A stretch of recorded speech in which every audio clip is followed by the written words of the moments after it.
ქალებს შეუძლიათ მართონ ქვეყანა ამ სახელწოდების შეხვედრა დღეს თელავის დემოკრატიული ჩართულობის ცენტრში გაიმართა. დისკუსიას ადგილობრივი თვითმმართველობების წარმომადგენლები დაესწრნენ.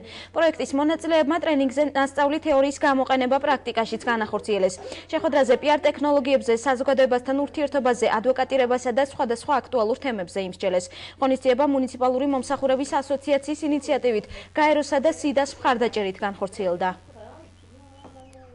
რეალურად ჩვენ ყველანაირად ვეცდებით, რომ ის უნარები, რომელიც სჭირდებათ ქალებს, რომ უკეთესად მართონ ქვეყანა, ასე ვთქვათ, ვასწავლოთ, თუმცა იმდენად მონდომებული და წარმატებული ქალბატონები არიან, რომ ნამდვილად მათ უკვე შეუძლიათ საკმაოდ წარმატებით მართონ ქვეყანა. ეს ნებისმიერი პოლიტიკოსისათვის არის აუცილებელი, რადგან ვფიქრობ, პოლიტიკა მაინც ურთიერთობების ხელოვნებაა და ნებისმიერ ადამიანთან აი ეს თვითგამოხატვის უნარ-ჩვევები აუცილებელია პოლიტიკოსისათვის, რომ ნებისმიერ ინდივიდთან ჰქონდეს კავშირი.